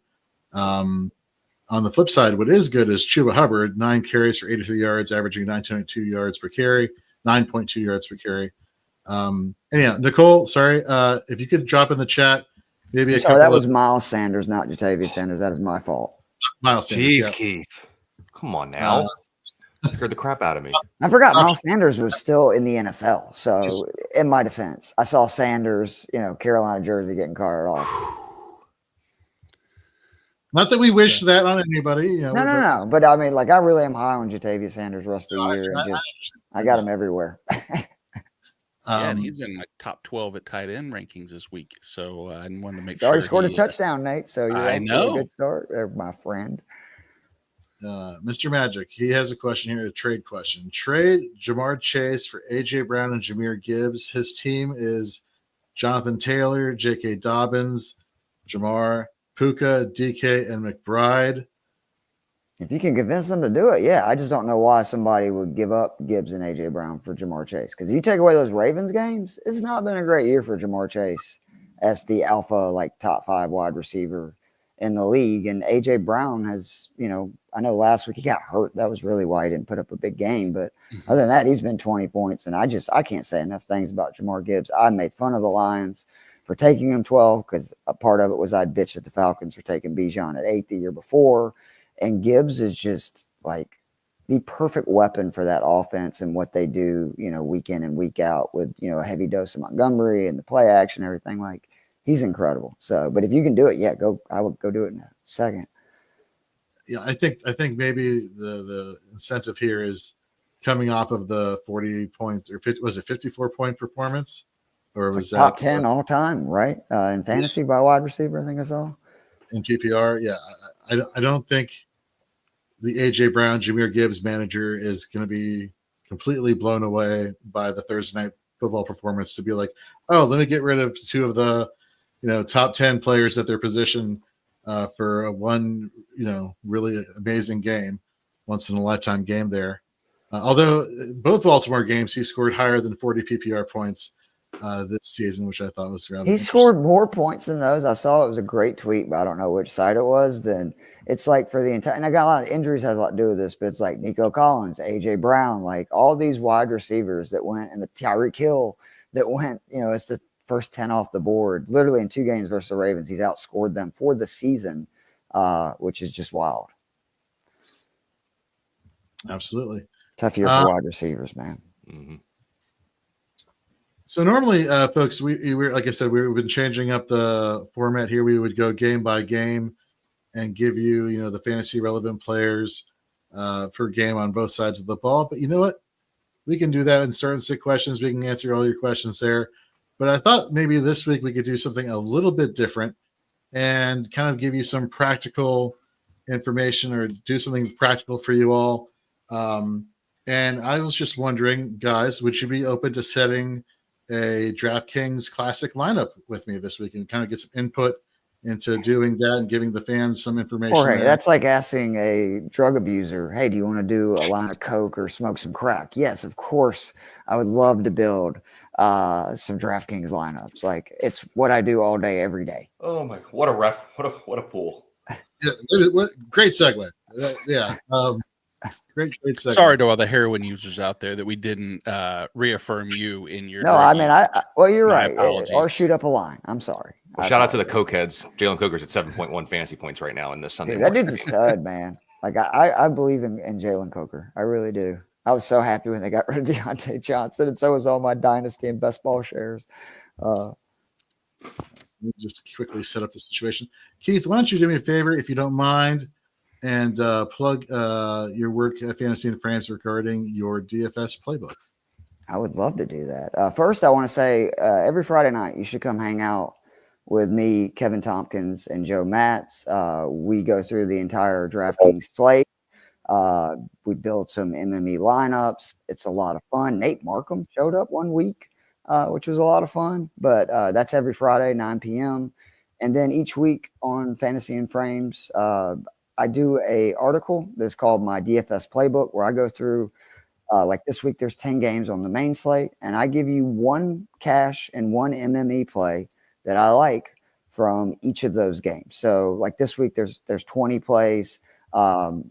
There is the rare exception where the cash and MME play is the same. I try to keep them different. And just if you are like, what the hell is cash and MME? The difference is cash lineups are typically considered single entries where everybody has just one lineup. They're a lot smaller fields, obviously, or double ups, which I tell people is an easy way to win money. In those lineups, you're really just trying to make sure that you kind of hit a certain number, like 150 points or more. You just want the best possible outcome you can get, to where MME or multi-entry events, some of them people can do 150, 20, like they're different sizes, but they're the ones that you see with like $1 million to first place. Well, if you're playing against that many people, it's like playing the lottery. You have to really build some lineups that you would not traditionally think. You want players that are low owned. You want to differentiate from other people. And like, for instance, this week, one of my favorite ways to do that is I've got a bunch of lineups that start with like Mac Jones and Parker Washington, who are 8,300 combined. And then from there, you can build out. But the correlation part, where if you're really big, say, on Saquon Barkley versus the Cowboys, and you think he's going to rush for 300 yards and 3 touchdowns, it would be a good idea, because the Cowboys are going to be down, to maybe throw like Rico Dotto or Jalen Tolbert or Jake Ferguson in there, the run back, right? You're trying to predict game scripts, where in cash games, I really don't worry about that. I'm not as concerned about stacking a QB with a wide receiver. But I feel like in MME, that is very important, because you need a very high point total in order to do well. So it's really the Ricky Bobby mentality. If you ain't first, you're last, to where in cash game, we're just trying to make sure we make a profit. Yeah, definitely not playing $100. Hold on, let me find an easier one here. Although, let's see here. Single entry. Sorry, give me 1 second. You're good, or no worries. Here we go. That's less scary. Share screen. And so we're just going to go through the logic and kind of just go through, how to set a lineup and then give you a lineup for this week. Hopefully everybody can see it on screen now. Okay. So Keith, is there a generic way, and I'm assuming the answer is going to be no, but just bear with me, that you want to go about setting a lineup? Like, do you go for your studs first, or do you try and get your value players, selected first, and then kind of build around them with higher upside, locks at the positions? I'm a maniac, so I go through and look at the entire slate, usually for about 24 to 48 hours. Obviously not the entire time. I have to sleep and eat and work and stuff, but as much free time as I can. So when you say your studs, yes, but I want to clarify that could be my favorite player that's 4,500 or under. Like there's basically the guys that I'm definitely putting these guys in the lineup, and that's usually gets me to 3 or 4 of the players basically in the lineup for that week, and then I build from there. So, like for instance, Parker Washington at 3,900 has been in. I think he's in like 90% of my lineups. He had a decent connection. I know it was preseason, but with Mac Jones's preseason, he caught 6 passes and a touchdown. Again, they just traded their left tackle, meaning more underneath stuff. He's been doing a lot of the Christian Kirk role. You look at the rest of those Jags pass catching options, like especially at wide receiver, Gabe Davis. Down the field receiver, Brian Thomas Jr., down the field receiver. So I just think that and again, especially in a cash, I look for 3 times. That's to me what I'm looking for. So if somebody's 3,900, if they get 12 points, I'm gravy. If they get more than 12 points, even better. And at worst case, I want them to get near it. I would be shocked if he doesn't score 8 to 10 points. He's had at least 3 receptions, 40 yards in both games that he's been out. I'm having a hard time not playing Saquon Barkley, and actually wanted to ask you guys. Y'all think even with Parsons coming back, right? This Cowboys run defense is just atrocious. Yep. Mm-hmm. So yeah, go ahead and throw him in there. That's a lock then as well. Saquon Parker Washington, okay. Because we know Hurts is dealing with the ankle issue. That might mean he runs a little bit less. They may just lean on Barkley a little bit more, and then again, the Cowboys, they just suck. So those are the 2 that were definite. The third guy is tight end. And again, I'll ask you guys because I like them both and they're both very cheap, but I either have Taysom Hill or Hunter Henry in every single lineup this week. Hunter Henry is a top 10 tight end with Drake May as QB. We're now at a 4-game sample size. He gets targeted. He scores touchdowns. He's actually done well in bad matchups. He's basically the number 1 wide receiver now on the New England Patriots for all intents and purposes. And the Bears, if you're going to pass on, which it's very difficult to do, tight ends have had the most success. But I've also talked about how much I like Taysom Hill this week versus the Falcons. I think it's a good chance he scores a touchdown in the red zone. They're going to have to throw the ball to somebody, which is, good for him. Juwan Johnson, Alvin Kamara, obviously. Which of those 2 tight ends would you guys rather play? Because that one of those is definitely, in my opinion, going in this lineup. Taysom. Well, yeah, I was going to say, for me, it was Colby Conway. First name, last name references here. It was what Colby was saying about his history versus Atlanta, just how dominant he has been.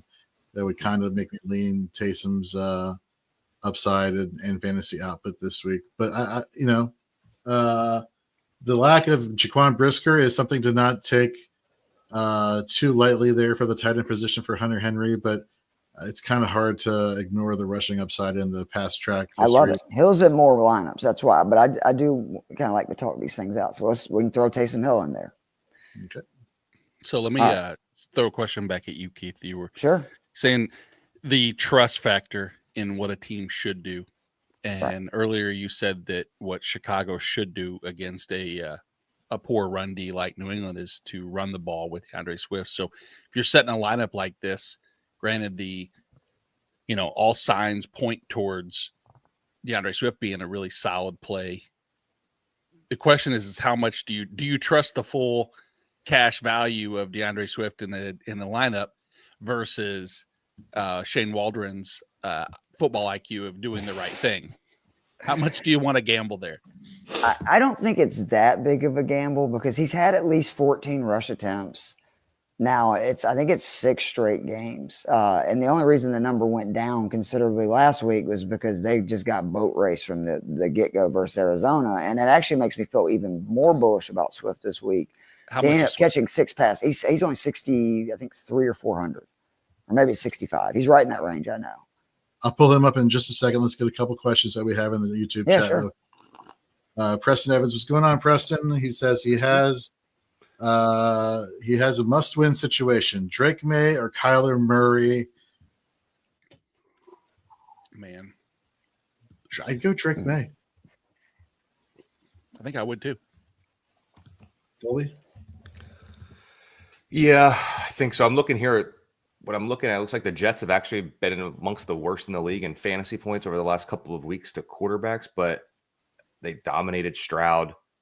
Oh, it was the Steelers game where I think that was the Russell game where he came out and did some things. Then Drake May ran a little bit. Yeah, I think I'd still go Drake May. I have no clue what's up with Arizona. Kyler's all over the place. They trade McBride, can't find the end zone. Maserati Marv is inconsistent. I think I'd trust May's legs, believe it or not. And Keith? Man, I hate doing this because everybody's the other way, but I just got to tell. I would lean Kyler. It's close. I do think that this is a Jets defense that they've had a little issue with mobile QBs. If you look like what Drake May was able to do early in that game, I know he got knocked out, but he was already moving the ball, running around, giving them some issues. Obviously, Josh Allen did the same he always does. Even Bo Nix, I believe, if I remember correctly, he only had 3 rushing yards that one, so I'll take that back. But I think the Jets are going to score. I actually think that that's one of the groups that I really like this week in DraftKings, especially in MME, is I like going with the Aaron Rodgers, Devontae Adams, Garrett Wilson stack for multi-entries.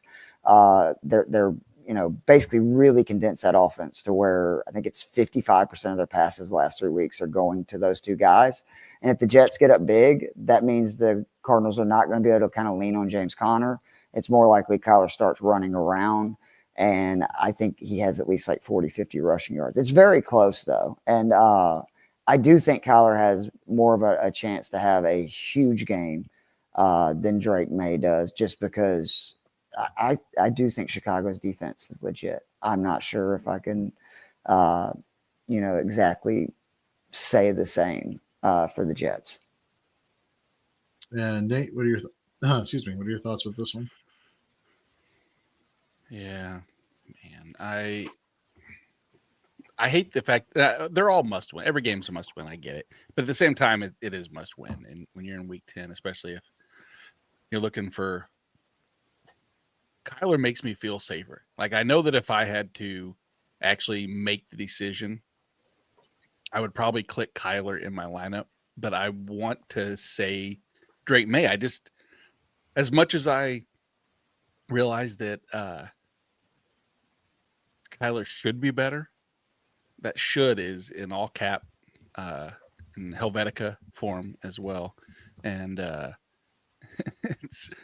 I like how people reference that now versus good old times New Roman that used to be the number 1 font in the world, but whatever. I digress. And I need to see Kyler Murray finish a fantasy season well, because I did this summer when he was such a high player in drafts that if you go back and look, we're getting around the time where he falls off of a cliff in his production in fantasy, his passing yards, rush. And I believe so much of that is he's a small quarterback who runs around a lot and you get dinged up, and that plays a role. So you know what? Actually, I'll just make it a clean sweep. Let's just go with Drake May.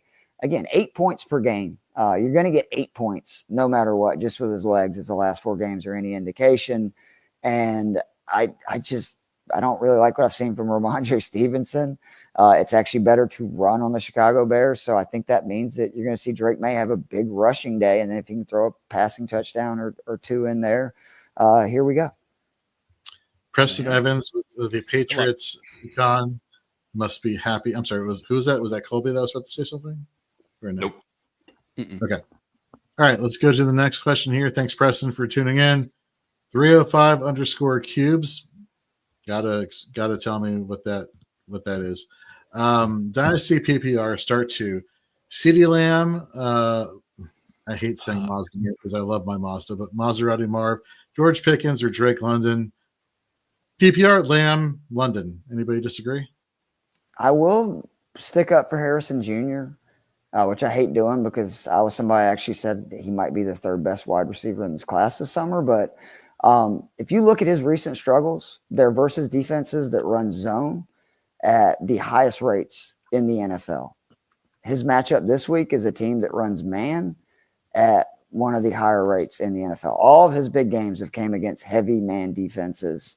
So, and also just with London, I worry about, like, are they, is he 100%? Like, how much are they going to use him? He went out. So, it was literally scored that touchdown. I was so happy, both as a Falcons fan and a Drake London owner everywhere. And then he was gone. He didn't practice till late in the week. I can't sit Lamb, so it's definitely CD Lamb. Let me ask you guys. So the Commanders made the big move of getting Lattimore. Does that completely get you off Pickens this week, knowing that even on a short? Oh, he's out. Yeah, He's not playing. Oh, then I'm gonna go ahead and tell you, I actually like Lamb and Pickens this week. And again, if it wasn't normally, I would slam Lamb London for volume and everything that they've been doing, but I keep saying it. I think the Pickens monster game is coming, and I think that now knowing Lattimore is out and knowing what number one wide receivers, no offense, Jorge Earmuffs, have done to Washington Commanders, I like Pickens and Lamb here. I can't hear you. Colby, did we get to you for this question or not yet? No, I would also beat the drum for Pickens. If you look, you'll see the numbers of like Washington's defense has been better against receivers after just getting bludgeoned by them in the beginning part of the year. But when you look, Zay Flowers still went for 130 against them a couple of weeks ago, and then their last three games, man. And their last three games, Bryce Young, Caleb Williams, Daniel Jones. So it's a little bit more matchup based in some of their recent success. So I'll beat the drum for Pickens, and you can kind of sell me. I do like Marvin against man coverage, but I think Pickens actually here is the one I feel most comfortable starting. I guess you can't sit Lamb in PPR though, right? Like, to me, that's the question is like, which of the other three? I can't good conscience sit CD Lamb knowing you're getting a full point for every reception. He might get targeted 15 times today. Mm. There we go. Thank you very much for the questions. And of course, folks, if you have any other questions, actually, mine was a question. Or you guys have more concern about Lamb with Rush, or it's a combination of concern between Rush and I think I'm more concerned with the shoulder. If it's an AC joint, if it was an AC joint separation, gutting it out last week, will he try to do the same, or will he be able to do the same? If he's targeted 12 times and he has to take 10 hits, 8 hits, will he want to stay in the game, or where will he be at mentally to do so? And I don't know that answer. I want to give him benefit of the doubt though. Yeah. Cooper Rush had 5 starts back in 2022. And in those games, excuse me, Lamb had 11 targets. He had 12 targets. He had 8 targets, actually went for 6 for 97 in that game. I know we're going back to 2020. Did he put up some decent stats in those games or no? In the game, I thought he caught that ridiculous touchdown in for the PPR. Fine. So 7 of 11 for 75 in one of them. He had 8 for 87 and a touchdown on 12 targets, and one of them had the 6 for 97 with a touchdown and 8 targets in that one. There was another game here he caught 5 for 53 on 8 targets. So, and then the last one here that he has 5 for 68 on 10 targets. So in all 5 Cooper Rush games, he did go for at least 10 plus fantasy points in PPR. You defensive guys tell me, am I crazy, or is this Eagles defense rounding into shape? Because their cornerbacks seem to be playing a lot better than they were earlier this season. Let me pull up something to answer that question really quickly. The switch to the slot has helped. That's been massive for them. Which one? The Gene. Yeah. Who is their highest graded cornerback per PFF, allowing an NFL passer rating when targeted of 76.9. Woof. That is pretty impressive. It's a little bit of both as far as the secondary playing better. Cooper moving to the slot was huge, and then as a result, they've also been able to establish much more of a consistent pass rush too, that actually getting to the quarterback. We saw that from the game. I guess it was the Giants in that that really kind of tipped the scale. I think they had like 7 sacks in that game. They got the Burrow bunch too, didn't they? Since then they have been pretty dominant. It's amazing what happens when you take a guy like Jalen Carter when he just falls into your lap, you know? All right, let's keep building this lineup here. So far, we got Saquon Barkley, Parker Washington, and Taysom Hill. And of course, we're using DraftKings.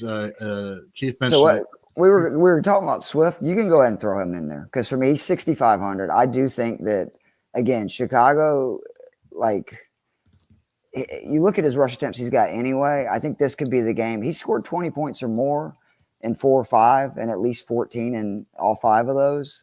I think his base is 20 points. Again, for cash, we're looking for 3x, 6,300, doing some quick math. That's 18.9 points. So I think that's fairly safe. The QB for this week for cash for me, I want to go with Hurts. The ankle injury scares me. Otherwise, he would be a smash play for me. Ownership doesn't matter. So like Purdy and Darnold being super owner, if you want to play them, you can. But I do worry about the Niners want to, show that CMC's back and, he'll have like 3-4 rushing touchdowns, take away from Purdy's performance. Darnold, I feel like he's got to get it early because I worry that game could get out of hand and they're just kind of running it with Akers and Jones. So the two guys I'm really looking at this week, it's between Justin Herbert, who continues to be the best value in cash week in and week out at 5,200.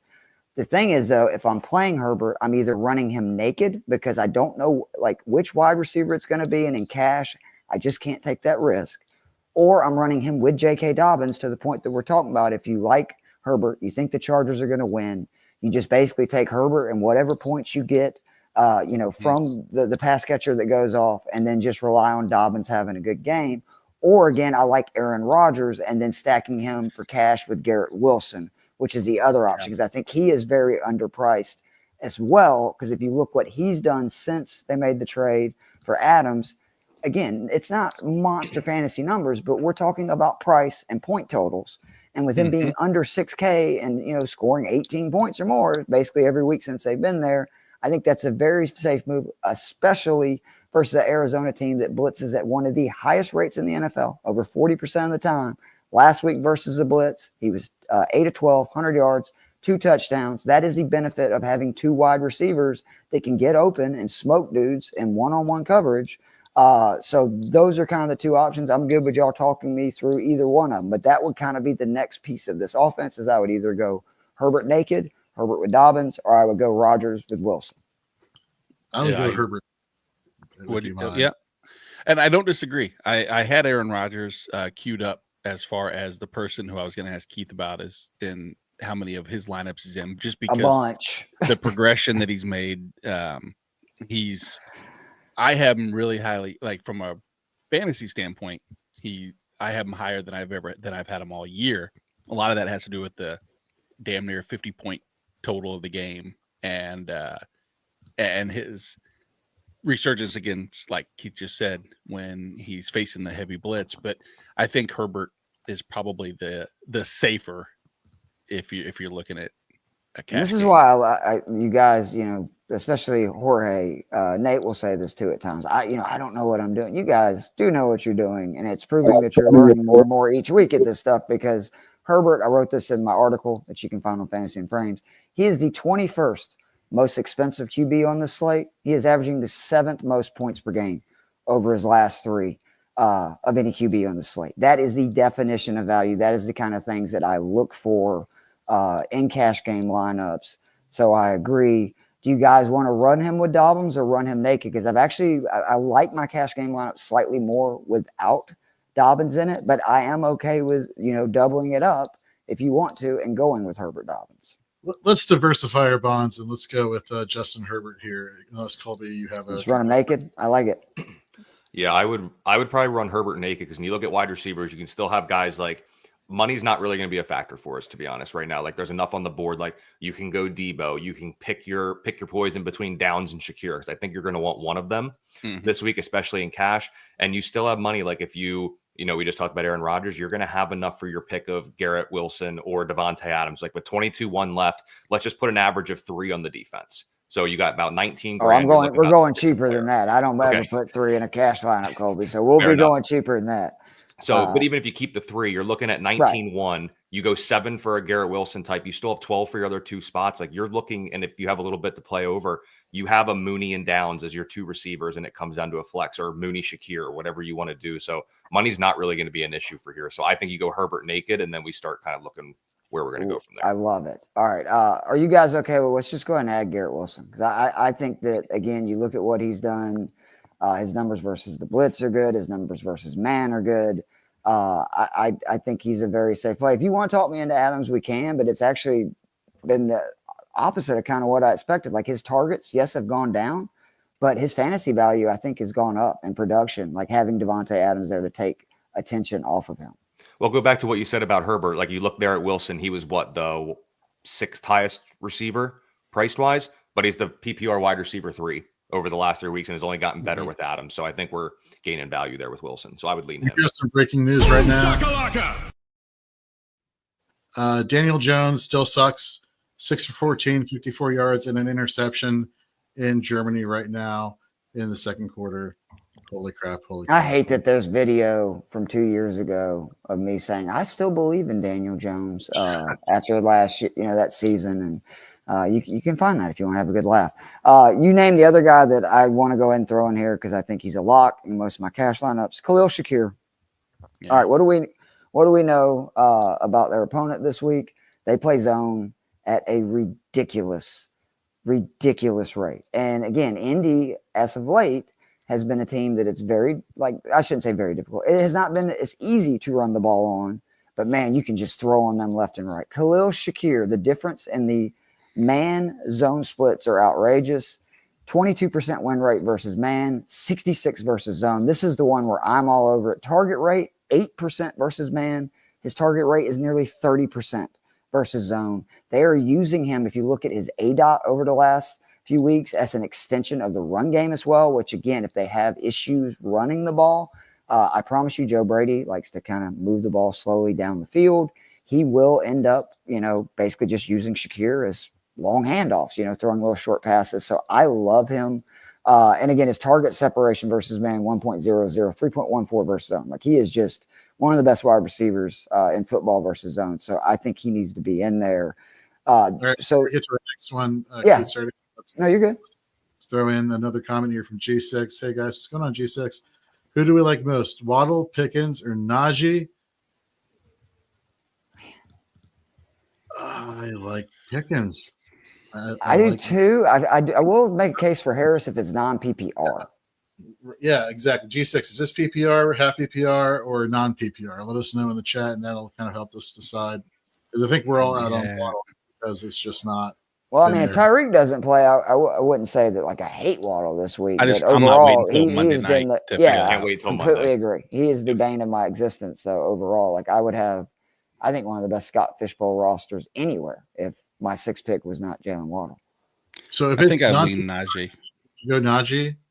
Yeah, he's just. I mean, if you look at his last 3, he's been. Russ has been a RB10, big deal for 17, Najee 50. Harris. Yep. Okay, so consensus Najee Harris then? Anybody disagree? Hadn't he gone over 100 yards in all those games too, Nate? I think. I think he's had so. Yeah. All right, there we go. Thank you very much, G6, for the question. All right, let's go up with the last two. We got a flex, we got a DST. So go to the defense, because this is the way I do it. Is I again, and this is my strategy. Other people differ, but I just feel like defense is so random that I just want a defense that is cheap. And when I say cheap, I mean literally the most I'll ever spend usually is $2,800, unless it's just a defense I feel really good about. But honestly, what I normally go is to the 4 or 5 bottom defenses, and I go, okay, which one of these do I feel like could have a good game? I kind of like the Broncos versus Kansas City, and what I think is going to be a little bit of a rock fight. They're a team that gets sacks. The other team down in this range that I keep circling is New England, which I know I'm taking DeAndre Swift, but you look, Caleb Williams, again, 12 sacks over the last 3. That's what we're looking for. I think that's going to be a little bit of a rock fight. It's part of why I like DeAndre Swift so much this week. I just think it's going to be a lot of running and, not a lot of offense. I'm good with either one of those. And then that opens up, because what do we have left? 89. Does that say 8,900? I'm sorry. 1 second. Who are we going to? If you go, whether you go Patriots or Broncos, you will have enough for like a Josh Downs type. Yes. in the flex So when you go there. And I'll tell you, I'm going to beat the drum for New England. I know we have Swift, but Chicago's going to be without both bookend tackles. Shane Waldron is still calling plays. So I think that offense is broken. If New England can get some pressure on him, Caleb is inviting pressure, which is very interesting and dumb, if I would say so myself. yes. So I don't really have a strong lean between these two. I've locked in New England pretty much. No, everywhere in my lineups. I love hearing that because where I can save it, because there's some lineups that I don't have the extra 100, but in the ones that I do, I'm going all in now on New England. It makes me feel good that you feel better about that. Another guy that's cheap that I did not mention that we hadn't talked about yet that I really like this week is Juwan Jennings, 5,100. If you look at it, he actually is the wide receiver who has done the best against the coverages that Tampa runs. His target rate is higher than Deebo Samuel's in those situations. You got to think that offense is going to be better. So that's a really good pick. I do like Downs. What do we have left though? Exactly 64. So there's 64. So you can go Patriots and like Josh Downs, or Patriots and Najee Harris, or Patriots and Marvin Harrison Jr. Or if you save that 100, you scroll to the flex, Jorge, and go to 64, then that way we can just look at all the guys. If you save the 100 from the Patriots down to the Broncos, you can get Darnell Mooney. So then you start talking Broncos and Mooney, or Patriots Downs, Patriots Najee. That's where we're basically settling in at, based on the names we've talked about. Yeah, I'm totally good with going. And I actually like Dottle more than Harris on DraftKings, again, just because it's PPR, and I think he'll have at least 5-6 receptions this week. But I do like having Downs here. There is a lot of lineups this week where I have 3 running backs. But in order to do that, we would have to take Shakir out of lineup. Like you would have to go, like the other option you could have for this lineup, which I really like as well, is you go down to a Jennings or you go down to a Noah Brown, and then you can get any of those stud running backs. I mean, literally, you take your pick. You want CMC, you want Alvin Kamara, you can get whoever you want. But I am totally good with going Josh Downs because with wide receivers, I want guaranteed targets and receptions. And if you look at those receivers, obviously I know Parker Washington does not fit that bill, but I think he is going to get, again, at 3,900, he only needs to get 8 to 12 points. And I'm perfectly good with him playing. And I do think it's Minnesota, who's 36nd versus wide receivers. There's a chance he can score 15, 20 points. And we're probably not going to use him. You're not going to use him in cash, I'm pretty sure. But the one name I'm going to throw out for who I think could have a big game with Pittman out. AD Mitchell. Yes. 3,400. I can tell you in the Kings Classic League, I'm hurting for flex spots, and Adonai Mitchell was dropped earlier in the week, and I totally misread the situation and said $16 on him because I needed to ensure that I got him, and nobody else bid for him. But anyway, I think AD Mitchell could be in a good spot. The talent is clearly there, but Downs not does for cash. have a better Like matchup. again, Correct. to your point, Correct. not for cash because that is he's either going to probably have 1 point, but he could have 20, 30. I completely agree. And Downs has the better matchup. It's slot receivers against Buffalo. Yep. They've been far more productive. So I love that, man. Like love throwing Downs in there. This is a really solid lineup. And this is actually a lineup I have not built yet, but I think I am going to build it right now and throw it in a lineup. Morning, Rob. Ask a question. You're okay with having a remaining salary left over? You wouldn't? Absolutely. It actually, and it's a big misconception. Do I want like $600 left over? No, because you can definitely make an upgrade. If it's 300 or less, all it's going to do is make it more likely your lineup is different than other people's, which I know I said for, single entries, cash games, that doesn't matter, but it does, a lot of these guys are going to be fairly high on. Like Barkley's going to be high on. Herbert's going to be high on. Shakir will probably be pretty high on. Downs, I know, is going to be high on. And by us having 200 left, it's more likely that we would have a different lineup than several of the other people that, play a lot of the same players. Welcome, David, to the show. David. There you go, buddy. As usual. Good to see you. Okay. So we're good with this lineup. Herbert, Barkley, Swift, Parker Washington, Garrett Wilson, Khalil Shakir. Hey, we're so good with it. I'm literally entering it right now in another contest of my own. So I like it. All right. Well, there we go. We got a couple more questions, and then we'll be calling it a day here. So let's go to Rob Thomas, the original Rob Thomas. Damn, Matchbox 20? How about that, dude? St. Louis Blues. Oh, okay. Sorry. My bad. PPR, Ferguson or Henry at tight end, and Falcons or Pats DST. So for me, in reverse, it would be the Pats defense and then Hunter Henry. So all Patriots. David, what are your thoughts here? Who would you go with for both positions? We don't know what we're getting with the Cowboys this week, so the safer play is Henry. I mean, he's the number one target there in New England. Yeah, which is not saying much, but it's a safe play. In the world that is the dumpster fire of tight ends, I'm okay with Hunter Henry getting 5 catches for 80 yards. All right, but and the Pats, the defense. I'm probably leaning Pats D, but the Falcons can surprise you, man. I don't know. That's a 50-50 call. That's the resident Falcons fan. He's right. I mean, we got 3 sacks last week, which is great to see. We still have 9 on the season. And for me, again, even in fantasy football leagues, I need the floor of sacks. And if it's a team that has less than a sack per game, that means you're probably going to get at the most 2 points just off of sacks. And then you're relying on turnovers and hopefully a defensive touchdown to where, again, Caleb Williams and them are getting sacked left and right now. They're missing tackles. I do think the Pats by a good bit, my opinion. Sorry. Very good. All right, Rob Thomas, thank you very much for your question. And unless we get another question, I think this will be the last one for today's show. Again, rolling out a new format, go over some news and notes, go over all the relevant injuries, and then we cover. You didn't want to build an MME lineup? You're going to tease me like that and then not do both? Like, I thought, come on, man. A little disappointed, but that's okay. We'll save that for next week.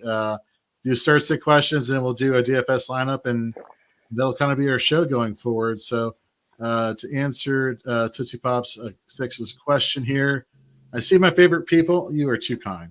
IDP, Kenneth Murray, Nick Benito, or Pete Werner.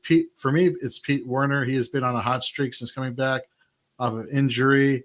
I do like thinking Benito in the sense that Baron Browning being traded to the Arizona Cardinals does increase his snap percentage, but he hasn't been really too fantasy viable. At least using Fantasy Pros IDP scoring to warrant a start. And Kenneth Murray is coming off of a down week last week. He has been pretty solid up until then, but I still think Pete Werner is the way to go. Nate, do you disagree, or what are your thoughts? No, I don't disagree. I don't. I want to, because I think it would be more fun to disagree. But in this case, I think it's better to not. Yeah, no disagreeing for the sake of disagreeing. No, I got you.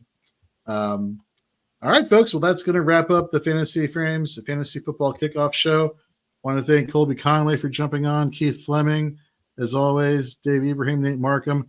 You can check out Colby's article here at fantasyandframes.com, the Fantasy Football Laboratory, every single week on Fridays. You can check out Keith Fleming on the Daily Fix Show, 9 p.m. Eastern, with Joe Metz and Kevin Tompkins. Giving you all sorts of DFS information that could really help you succeed week in and week out. And also don't forget to read Keith's DFS playbook for DraftKings over at fantasyandframes.com. Tons of great information there, as well as all of our plays and fades on offense and IDP, our waiver wire offense and IDP, our flex plays of the week, you name it. And as well as, Nate wasn't joking. We're practically pumping out shows and content 7 days a week. So please, we would definitely appreciate your support. And we thank everybody for tuning in and asking questions. And so for Nate, for David, for Keith, Colby, I'm Jorge, and we'll see you all next Sunday.